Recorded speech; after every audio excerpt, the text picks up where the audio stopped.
you can find us over at SuperTalk TV. Today we get to chat up with Miss Ronda Bryan. She is an instructor of American Sign Language at Ole Miss. She is dedicated to teaching and raising awareness for the deaf community, and her former students are helping to fill a critical need in our state, which is needing more certified interpreters. So welcome, Rhonda.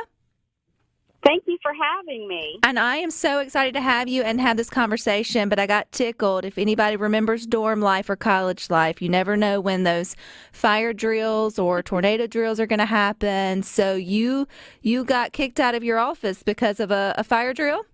I certainly did. So I am coming to you from the front seat of my car. So I love that, though. I mean, I think we've all been on a university when those drills started to happen. It was never at the right time. But nonetheless, thank you so much for still joining us. Okay, when did you first learn about American Sign Language, or I guess start learning sign language as a hobby maybe first, or has it always been kind of with the profession in mind?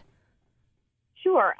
So I grew up in a military family, and when we were stationed at an Air Force base in Tucson, Arizona, I was about 12 years old, and I met a deaf girl who lived on base. She was homeschooled, but every day I would go over to her house, and she first taught me how to finger spell, my ABCs. So I would finger spell a word like tree, and she would show me the sign. And so this went on for a couple years. And then fast forward about 8 years, I went to college, and they had an interpreter training program there. And I just said, I have always loved the language, and I went through the program, graduated, and became a licensed interpreter, and have been in the field now for about 36 years. So now you're an instructor there at Ole Miss, which I think this, degree path is new for the university, or newish. So where have you been working, or how did you use your interpreter skills prior to where you're at now? Sure. So I worked in the field, like I said, for the past about 35 years. I worked as an interpreter. I spent about 18 years in Florida. I taught in the secondary classroom, so they offered ASL at the high school level. I worked as a vocational rehabilitation counselor. I was the interpreter coordinator for another program, and then moved back here to Mississippi and actually started teaching here on campus in 2012. And that was the first sign language class I taught for the university, and I had 19 students. And so right now I'm one of 4 faculty in the ASL program, and this semester we have over 450 students. Oh, that's incredible. So now it's a minor, correct? That's correct. So we offer 2, different tracks. So it satisfies the language requirement, and so students can take ASL 1 and 2 and satisfy the language requirement for their major, or they can continue on and get their minor in ASL interpreting. Which would open the doors for them to then maybe do what with it? Okay, so great question. This really just prepares them to further their education in the field of interpreting. And to become an interpreter, of course, first you have to be fluent in the language, and then it takes time, practice, and then a lot of association with the deaf community and associating with the deaf community and spending time with the deaf community. So, I would like to share that this came about, this minor was a kind of a response to the critical shortage of interpreters that we have in our state. Provost Wilkin here on campus had a run-in with one of our deaf students, and he just said, "So how has your experience been at the university?" And the student said, "Well, it's been great. I just kind of feel isolated being the only deaf student that uses ASL on campus." And so Provost Wilkins kind of questioned him and said, "Well, why do you think there is such an underrepresentation of deaf people on our campus?" And he said, there just aren't the services. We don't have enough sign language interpreters. So the provost went to the dean, and the dean came to to me, and we just talked about it, and the administration of it has been so supportive. So we developed this minor, and we have our first cohort graduating from the minor this semester. How exciting is that? Because I was reading, according to the Deaf Services Unlimited, our state has only 22 nationally certified interpreters compared to other states who have twice, if not 3 times, if not 4 or 5 times more than we do. That's sad. Exactly. And these are states that border us.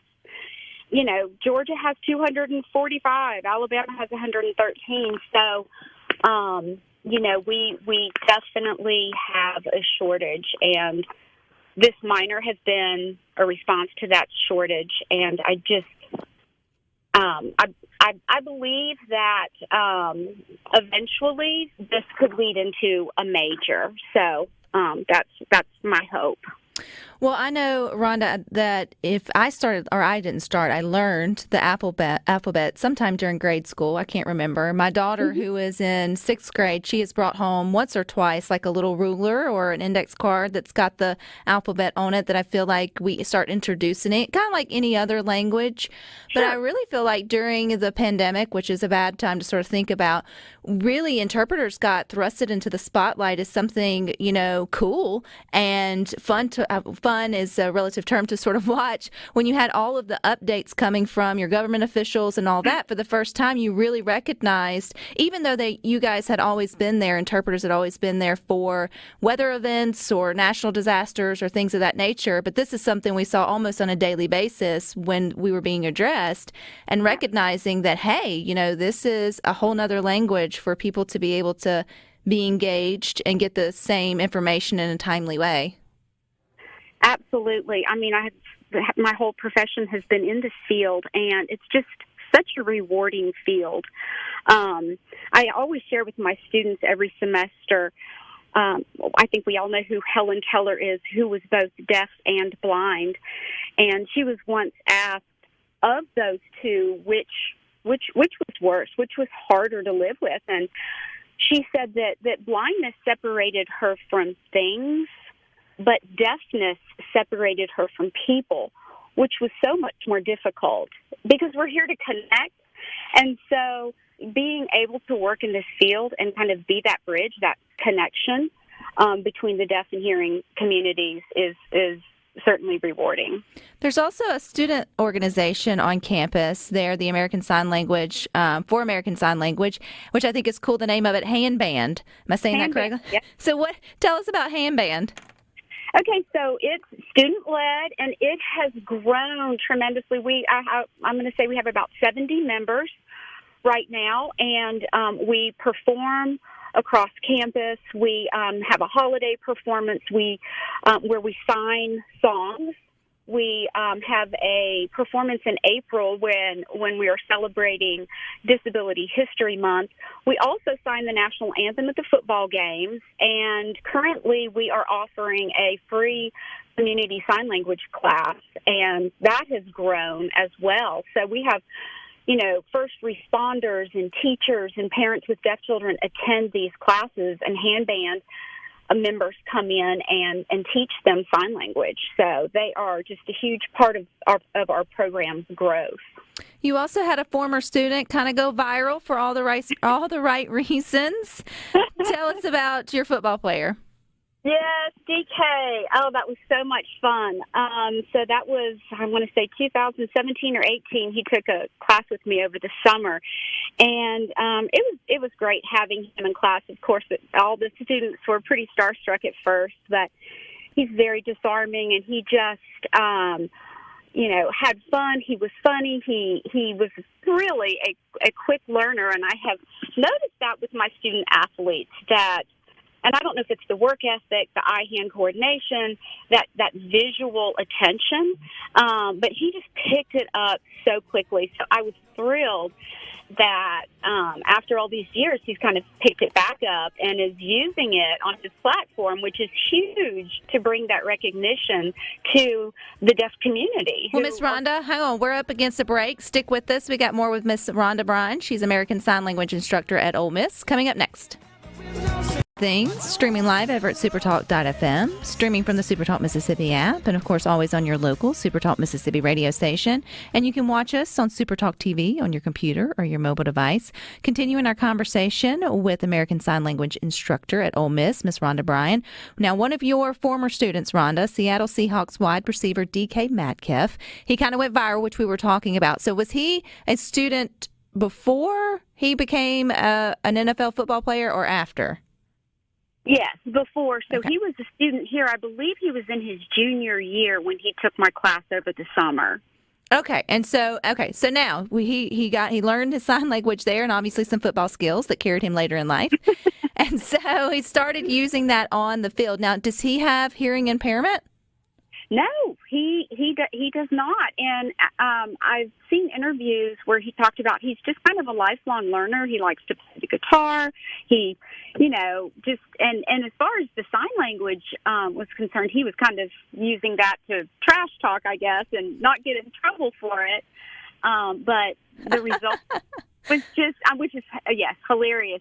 But the result is just wow. The deaf community has just been thrilled, and it just brings awareness to this community that's oftentimes overlooked. So, I've just been so proud of him for using his platform and doing this. So. Sounds like the refs are going to have to learn ASL.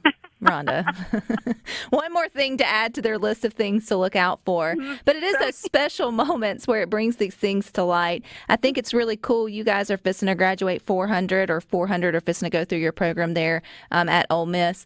What does it, for those of us who maybe don't interact with someone with hearing impairment or that's deaf that uses ASL, how important, though, is it for all of us to at least have basic, Sure. communication? Right. It's. I think that deaf people, for the most part, tend to be isolated, and so even the students of mine who take ASL 111 and 211, so just the two classes that satisfy their language requirement, they have enough skills that if they then go to work at a Starbucks or a doctor's office or anywhere in the community, and a deaf person walks in, then they are able to communicate on a basic level with this deaf person who might not have had a conversation with anybody that whole day. I always share a quote by Nelson Mandela with my students that says, if you speak to a man in a language he understands, that goes to his head. But if you speak to him in his own language, that goes to his heart. And I think that on just a very basic human level, just being able to have more accessible environments connects deaf people to their community. And then, further, we need interpreters so that deaf people have access to education and health care and employment and legal proceedings and on and on. And I don't know about everybody's place of worship, Rhonda, but ours has an interpreter there at both of our services. And I often am mesmerized by her and her ability to sign, with the songs and then obviously keep up with the message. And then when you see the individuals gathered around watching intently and being moved in emotion, you recognize that it's needed. It's definitely something that is needed. Are other universities, Rhonda, offering this class? I know you guys teach it there at Ole Miss, and now it's a minor. You hope it to be a major. But what about some of our other state universities? Is ASL an option? There, some of our state higher ed institutions do offer ASL. We have two community colleges in our state, one outside of Jackson and one on the coast, that have interpreter training programs. However, to become nationally certified, you need to have a bachelor's degree. And then I believe that Mississippi State, that they offer some sign language classes there as well. Someone asked on our text line, Rhonda, and you may have covered this earlier on Good Things, but do you teach classes to the general public, or are there opportunities for the general public, to start taking these basic classes that may progress into more advanced sign language? Sure. Yes. Every year, Handband, we offer this community sign language class. It's actually going on right now. We meet tonight. And so it's a 6-week course that just introduces community members to the language. So we would like to hopefully also offer that in the fall. But we've been offering it the spring semester for the last, I'm going to say, 5 or 6 years.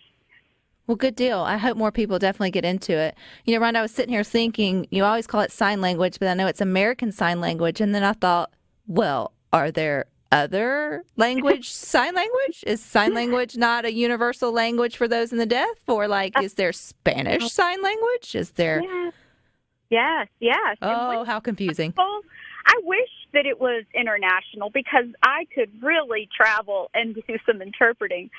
But a language can't really develop outside of its community, outside of its culture. And so, like, we find baby by rocking a baby in our arms, but in other communities, they would reference to their back because they carry their babies on their backs. And so I share that example with students that, it is definitely not international. I wish it was.